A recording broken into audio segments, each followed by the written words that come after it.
London, Rome, Paris, New York, Leningrad, Dallas. Cities of destiny. Cities that we won't be talking about today.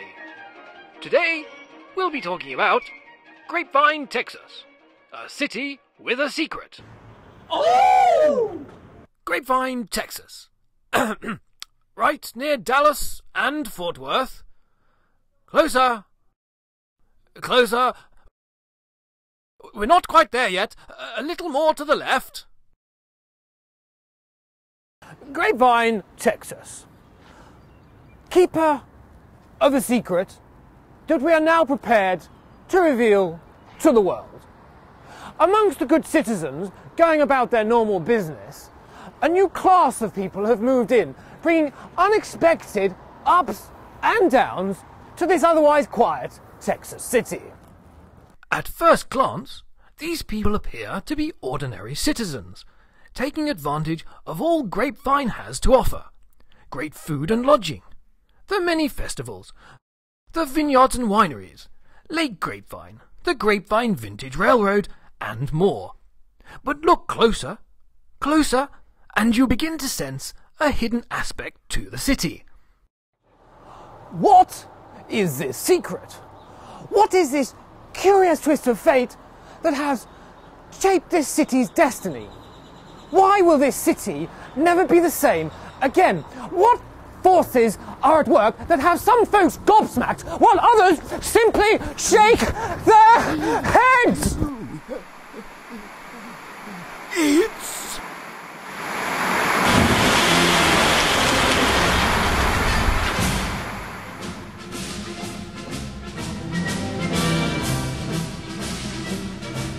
Monty Python Madness, July 18th to the 20th, 2008. Benefiting the Joey Wilkins Foundation.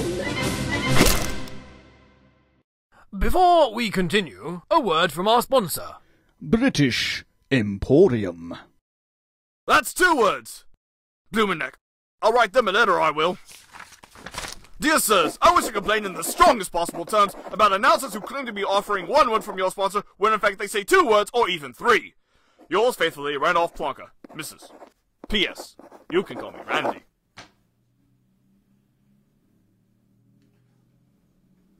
Yes, indeed, Monty Python characters have taken over Grapevine in vast numbers. To understand more, we talked to an expert about this strange phenomenon. Contrary to popular belief, the Pythonization of small-town America is really nothing new.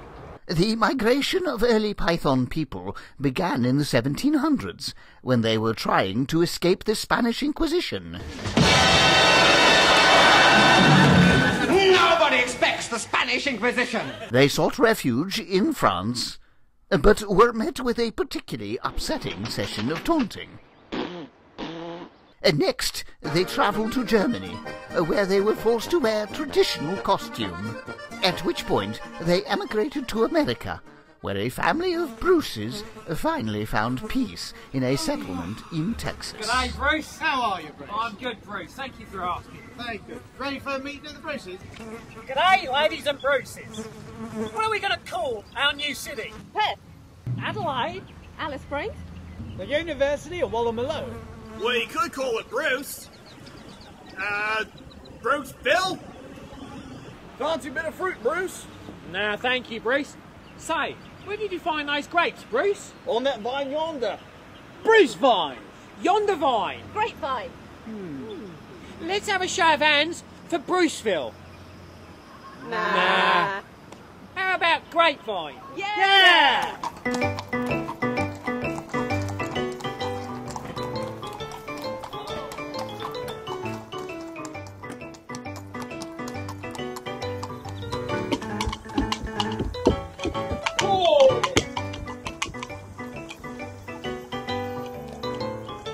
And so, pythons have always been with us, but often required to lay low, for fear of being imprisoned for looniness. But I don't like spam! And yet, their numbers multiplied. and a new generation of pythons refused to hide in the suburbs and emerged, ready to come out into the world to face historic Grapevine. And today, local businesses have been infiltrated. He's good at what he does, but I think he'd rather be a lumberjack.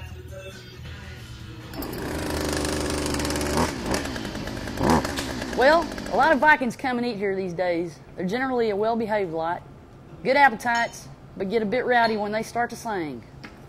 Spam, spam, spam, spam, spam, spam, spam, spam, wonderful spam, wonderful spam, spam, spam, spam, spam, along, spam, spam, spam, spam, along, la la la la la la la. And what do the locals make of all this? Well, I mean, they've added quite a bit of culture to this town. There wasn't much before.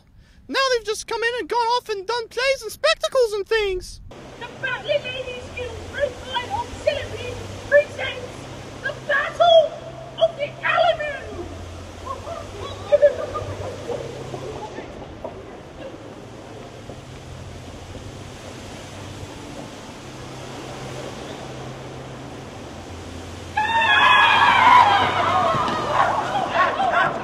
Oh, especially like that bit I did.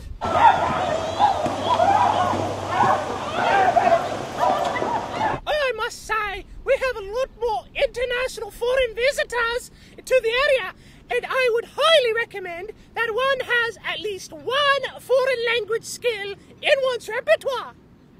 Ooh, there's a foreign international visitor now. Look. I would like to feed your fingertips to the Wolverines. What? Drop your pantaloons. I cannot wait till high noon. Right, that's it. You are nicked. I am lactating like a wild buffalo. However, not is all beer and skittles. Some residents have complained that crime is on the increase.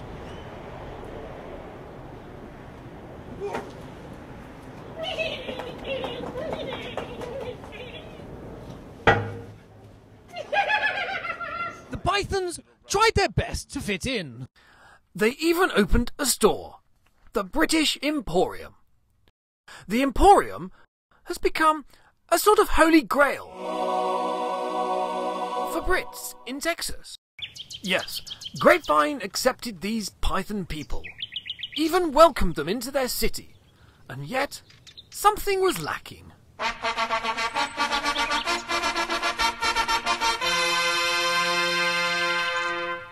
The Queen! The Queen! Let there be a festival. Oh, Your Majesty, Your Majesty! Oh, no, Your Majesty!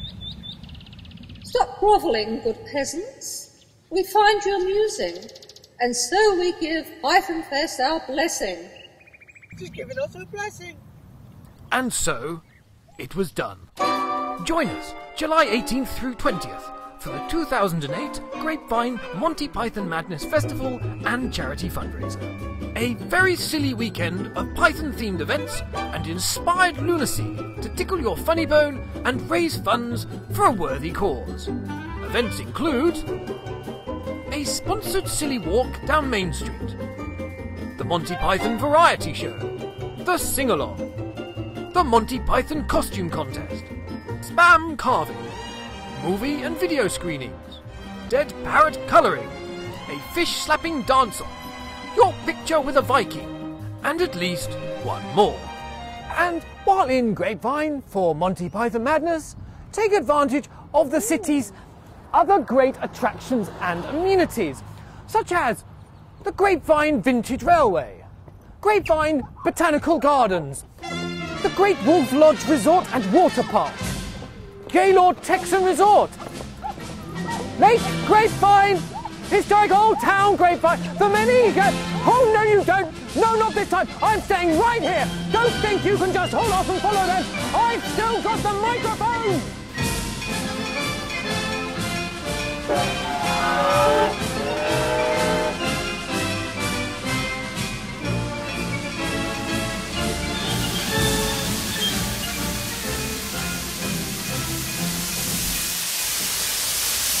Let there be a festival